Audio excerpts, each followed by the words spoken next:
Kush është Saranda Hoda, banore e re e Big Brother Vip Kosova? Aja ka ardhur në jetë si fëmija është martesor. Pas ndarjes së prindërve, ajo u la në shtëpinë e gjyshit të gjyshës, një shtëpi që ndante me njërkën dhe motrën e vëllait nga babai. Për plot 17 vite, Saranda ka jetuar duke besuar se njërka ishte nëna e saj e vërtet.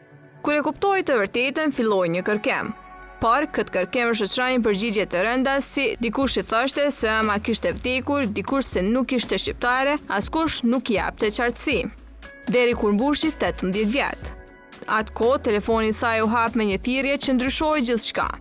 Nëna biologjike i tregoi se ishte ajo që e kishte lindur. U takuan atë vetë, por sipas Sarandës ishte një takim i keq, një përballje që la më shumë plagë. Pa kohë më pas, filluan problemet të rënda shëndetësore. Saranda u godet nga një sëmundje tepër e rrallë. Hemangioma, një rritje pa kontrolluar e anëve të gjakut. Për javë të tëra u shtruan në spital, madje ra edhe në koma.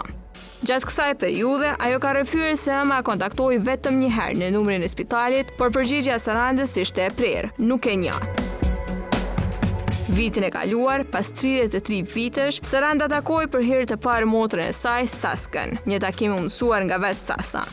Pa kohë më vonë, ajo vendosi ta takojë edhe nënën e saj biologjike gjatë një udhtimi në Gjermani për një festival. Atje, ato ulën ballë për ballë, por Saranda ka deklaruar se në mes tyre ende nuk ka ndryshuar asgjë.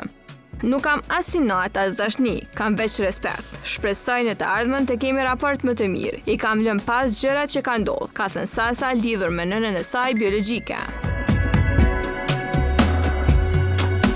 Në takim marrin pjesë edhe motrat e vëllezërit nga nëna, si edhe vëllai nga babai. Sasa aktualisht ka një biznes të saj në komunën e Gjakovës, si dhe ka qenë asambleiste nga radhet e Lidhjes Demokratike të Kosovës.